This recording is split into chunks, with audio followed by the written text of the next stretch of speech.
जय जय श्री सीताराम। श्री सीताराम सरकार की जय। श्री हनुमान जी महाराज की जय। श्री गौरी शंकर भगवान की जय। श्री अयोध्या धाम की जय। श्री सरयू महारानी जी की जय। सर्व संतन की जय, सर्व भक्तन की जय। जय जय श्री सीताराम। हम सभी देखिए गोस्वामी जी के चरित्र को जानते हैं। गोस्वामी जी ने किस प्रकार से मानस जी की रचना की हम सभी समझते हैं। और गोस्वामी जी के बारे में जो बात कही गई है, कली कुटिल जीव निष्ठा रहित वाल्मीकि तुलसी है। वाल्मीकि जी ही तुलसीदास जी के रूप में अवतरित हुए हैं। इस बात को भविष्य पुराण में भी पुष्टि मिलती है। भविष्य पुराण में आता है, वाल्मीकि तुलसीदासो कलौ देवी भविष्यति रामचंद्र कथा साध्वी भाषा रूपाम करिष्यति। कि वाल्मीकि जी ही कलयुग में तुलसीदास जी के रूप से अवतरित होंगे और श्री रामचंद्र जी की कथा को भाषा रूप में प्रकट करेंगे। और अब किस प्रकार से रामचरितमानस का प्रादुर्भाव हुआ, अब जो मूल अपनी कथा है उस कथा को हम सभी प्रारंभ करते हैं। आप सभी आखिर बंद कर सकते हैं।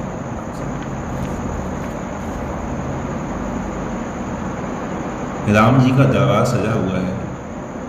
जितने मंत्रीगण हैं, सभासद हैं, सब बैठे हुए हैं। राम जी माता जानकी के साथ सिंहासन आसीन है।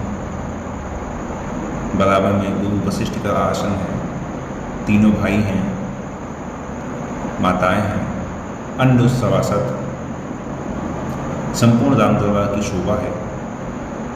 लेकिन दरबार में आज श्री हनुमान जी महाराज कहीं दिखाई नहीं दे रहे। तो राम जी ने कहा, हे वीरे राजनंदिनी, हे मिथिलेश राजकिशोरी। माता जी कहती हैं, आज्ञा प्राणनाथ। तो राम जी कहते हैं, आज दरबार में पवन कुमार नहीं दिख रहे हैं। क्या आपने उन्हें किसी कार्य के वश कहीं भेजा है? तो माता जी कहते हैं कि प्राणेश्वर, आजकल कुछ दिन से उन्हें आपका चरित्र लिखने की धुन लगी हुई है। थोड़ा सा भी जैसे ही सेवा से अवकाश मिलता है, वो कुछ शिलाखंडों पर अपने वज्र के समान जो नाखून हैं उनसे सुंदर सुंदर श्लोकों की रचना करते हैं और आपका चरित्र लिखते हैं। तो राम जी ने कहा, अच्छा, तो हनुमान जी आजकल अपने जो विद्या का वैभव है उसका उपयोग कर रहे हैं। लेकिन इसके संदर्भ में हमें अभी तक कोई संकेत मिला नहीं, हमें अभी तक इसकी कोई सूचना भी नहीं मिली। तो माता जी कहते हैं कि प्रभु, जहाँ तक मुझे इसकी सूचना है तो आपका ये जो ग्रंथ लिख रहे हैं हनुमान जी, ये अब अपनी पूर्ति की ओर है। आज शायद इसका विश्राम हो जाएगा, समाप्त हो जाएगा। इतने में लक्ष्मण जी कहते हैं कि लो भैया, हनुमान जी स्वयं देखिए अपने जो काव्य संग्रह है, काव्य ग्रंथ है, उसके साथ साथ आपके चरणों में उपस्थित हो रहे हैं। दरबार में श्री हनुमान जी का प्रवेश होता है। हनुमान जी के हाथ में कुछ शिलाखंड हैं, कुछ शिलाखंड उन्होंने सैनिकों को दिए हुए हैं। हनुमान जी शिलाखंड के साथ राम जी के साथ सामने आते हैं। राम जी को दंडवत प्रणाम किया। राम जी ने कहा, हनुमान। तो हनुमान जी उठकर खड़े होते हैं, कहते हैं, प्रभु आज्ञा। तो राम जी कहते हैं कि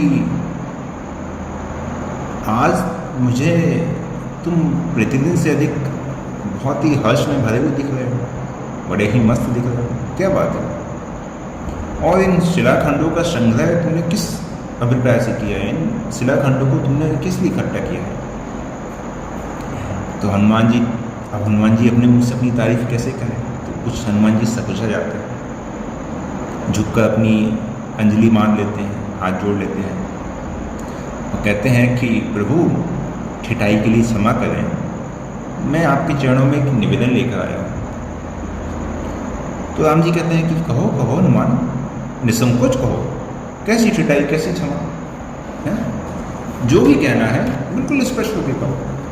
भाई मैं भी तो जानूं कि आज मेरा हनुमान मुझसे कुछ कहना चाहता है, बिल्कुल अविलंब करो। तो हनुमान जी ने कहा कि प्रभु,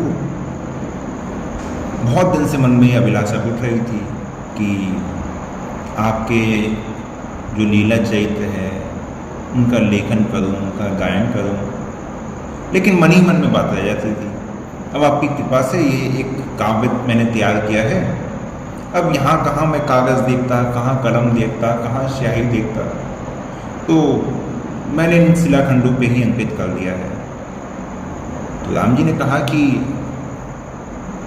बहुत उत्तम किया तुमने। अच्छा, इस ग्रंथ का नाम क्या रखा है? तो हनुमान जी ने कहा कि प्रभु, इस ग्रंथ का नाम हमने रखा है महानाटक। क्या कहा हनुमान जी ने महाराज ने कि इस ग्रंथ का नाम हमने रखा है महानाटक। तो राम जी ने कहा महानाटक, अच्छा बहुत सुंदर है, बहुत सुंदर तुमने नामकरण किया है, जरा हमें भी तो दिखाओ। हनुमान जी ने कहा हाँ हाँ प्रभु, अरे मैं इसीलिए तो आपके चरणों में लेकर आया हूँ। हनुमान जी हाथ में शिला लेकर राम जी को आगे बढ़ते हैं, सिंहासन के पास जाके राम जी के चरणों में रखते हैं। राम जी शिलाखंड को उठाते हैं और देखकर बड़े प्रसन्न होते हैं, और यहाँ से फिर राम जी कुछ श्लोक पढ़ते हैं। क्या पढ़ते हैं? कल्याणनाम निधानम कलिमलमथुनम पावनम पावनानाम पाथेयम यन्मुक्षो सपदि पर पद प्राप्त प्रतिशत विष्टाम स्थाम एकम कविवर वचसाम जीवनम सज्जनानाम बीजम धन तुमस्य प्रवक्तु भक्ताम भूते राम नाम। राम जी बार बार कुछ शिलालेख लेते हैं, बार बार उनको पढ़ते हैं, कुछ उठाते हैं फिर पढ़ते हैं। तो राम जी कहते हैं कि हनुमान जी कहते हैं प्रभु आज्ञा। देखो तुमने ग्रंथ का तो बड़े ही भाव से भरे हुए शब्दों में बड़े ही पांडित्य से तुमने ग्रंथ का जो है रचना की है, लेकिन देखो लोक व्यवहार की दृष्टि है, अब मेरा चैत्य है और फिर मेरी महिमा है, अब इसका सत्यापन, इसका अनुमोदन मुझसे ही करवाओगे तो देखो ठीक नहीं होगा। तो हनुमान जी कहते हैं तो फिर प्रभु आप ही बताइए कि इसके समर्थन में किसकी सम्मति लेना ठीक रहेगा। तो राम जी ने कहा कि देखो लोक पितामह ब्रह्मा जी ने सृष्टि की रचना के अध्यक्ष होने के नाते ये इतिहास है, काव्य है, ये जितना जो विभाग है ना, वो अपना जो अभिन्न प्रतिरूप है जो ब्रह्मर्षि वाल्मीकि जी हैं उनको सौंप रखा है। तो और इसीलिए उनको फिर आदि कवि की पदवी भी प्राप्त है। तो ऐसा करो,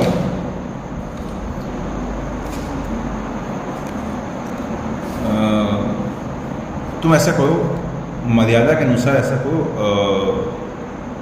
तुम्हारी जो कृति है ना, इस पे वाल्मीकि जी की यदि तुम सम्मति ले लो तो बहुत उत्तम होगा।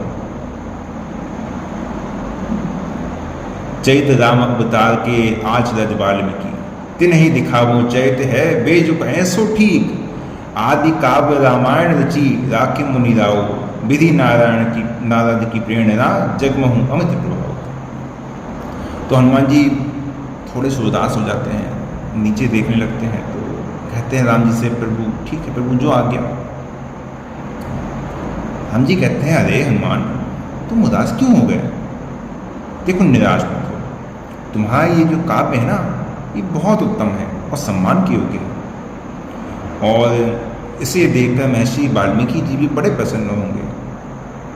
लेकिन देखो अभी तुम्हें जो आज्ञा दी गई है उसके पालन में देखो मेरी भी मर्यादा है, आदि कवि का सम्मान है, और तुम्हारा ये जो ग्रंथ है ना, इस ग्रंथ की सुरक्षा और समय के अनुसार जगत का कल्याण भी इसी में निहित है।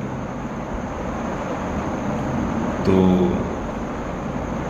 हनुमान जी कहते हैं कि प्रभु ठीक है, मेरी नहीं कछु रुचि प्रभु, रुचि आपकी अनुसर हूँ, मुनि वाल्मीकि विचारी जिए जो कहें सो करो। वो मेरी कोई रुचि नहीं है, आप जैसा करेंगे, आप जैसा कहेंगे वैसा मैं कर लूँगा।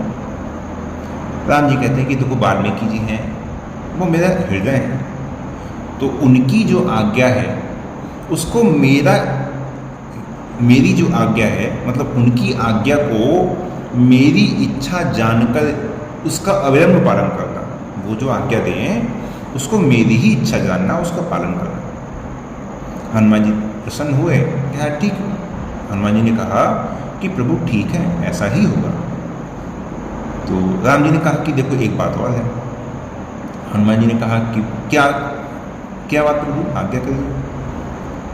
तो राम जी ने कहा कि देखो तुमने अपने विचार से ग्रंथ का जो नाम महानाटक रखा है ये ठीक है, लेकिन मैं इसका एक नाम अपनी ओर से भी रखना चाहता हूँ। तो हनुमान जी महाराज ने कहा कि ठीक है प्रभु, जैसी आपकी इच्छा। तो राम जी ने कहा कि देखो भले ही चैत मेरा लिखा हुआ है, लेकिन ये कृति मेरे प्यारे हनुमान ने की है, तो आज से मेरी तरफ से इस ग्रंथ का नाम रहेगा श्री हनुमान नाटक।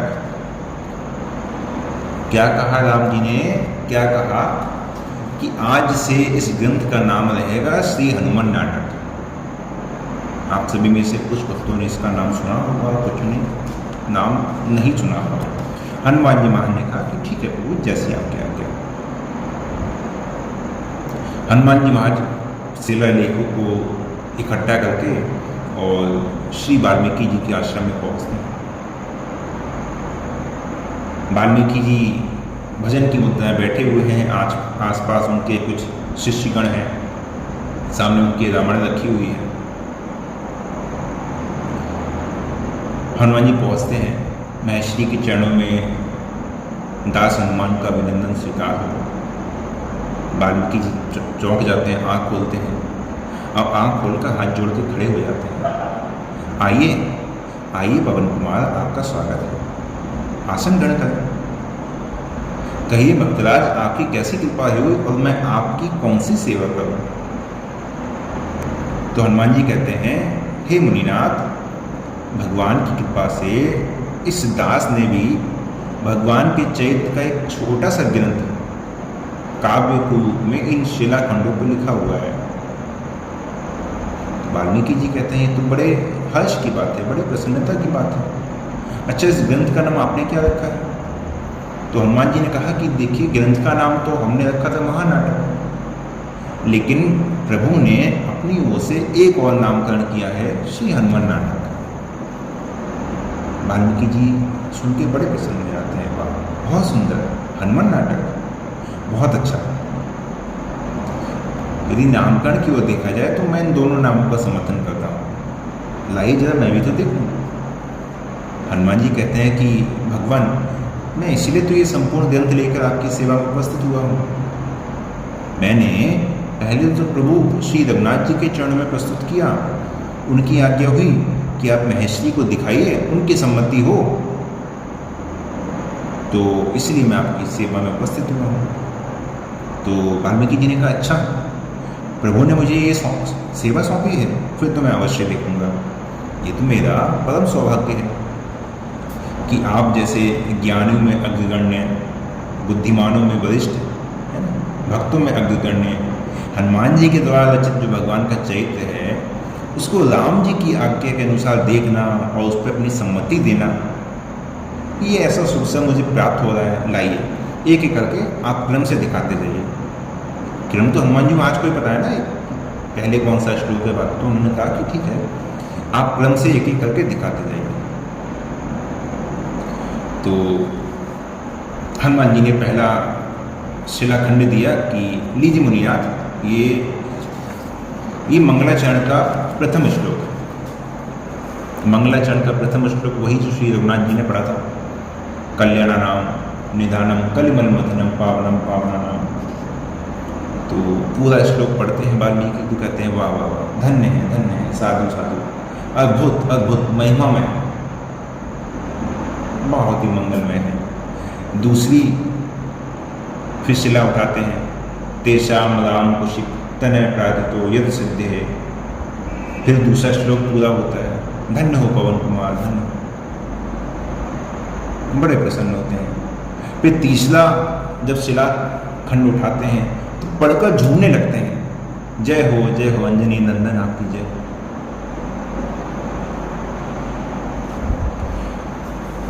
और कहते हैं कि शंकर जी के धनुष की कठोरता और उसके समक्ष राम जी की कोमलता, राम जी की सुकुमार अवस्था और जानकी जी की विकलता, इसका आपने कितना सुंदर वर्णन किया है। इसी प्रकार वाल्मीकि जी चौथा शिलाखंड उठाते हैं, फिर थोड़े से गंभीर हो जाते हैं, फिर धीरे धीरे इस प्रकार से एक एक करके पूरे ग्रंथ का अवलोकन श्री वाल्मीकि जी करते हैं और कहते हैं कि हनुमान जी, जैसे आप स्वयं हैं वैसी ही आपकी ये कला है। जैसे आप अग्रगण्य हैं उसी प्रकार आपकी ये कला भी अग्रगण्य है।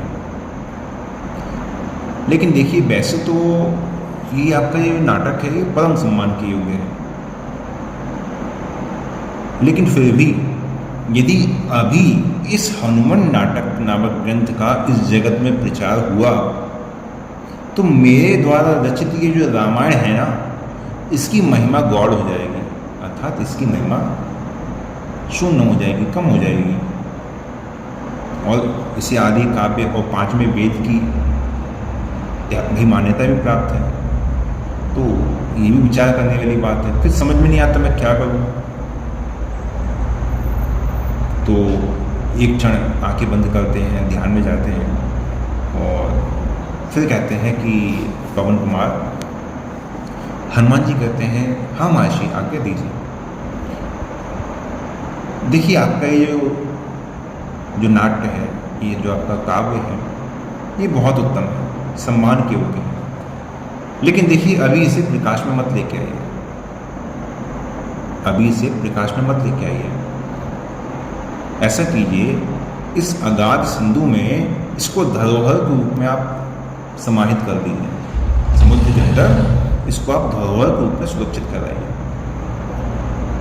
तो हनुमान जी कहते हैं कि ऐसा क्यों? तो वाल्मीकि जी कहते हैं कि देखिए, अभी यदि इस ग्रंथ का प्रकाशन हो गया तो रामायण जो मैंने रची है इसकी महिमा कम हो जाएगी। ठीक है, अब यहाँ पे कोई ये न समझे कि वाल्मीकि जी अपने ग्रंथ को बचाने के लिए हनुमान जी के ग्रंथ का तिरस्कार करवा रहे हैं या हनुमान जी के ग्रंथ को प्रकाश में नहीं लाना चाहते, क्योंकि हनुमान जी से राम जी पहले ही कह चुके हैं कि जो वाल्मीकि जी की आज्ञा हो उसको मेरी इच्छा मानकर तुरंत पूरा करना। तो यहाँ पे क्या है, राम कीन चाही सोई हुई, ये भगवान की सब लीला चल रही है। तो हनुमान जी के मन में आ गया। हनुमान जी ने कहा, अच्छा मतलब आपने रामायण की महिमा बनाए रखने के लिए मेरे इस ग्रंथ की उपेक्षा कर दी। तो वाल्मीकि जी कहते हैं, नहीं आंजनेय, मेरे इस कथन में अपने पराये वाली दृष्टि नहीं है। तो हनुमान जी कहते हैं फिर?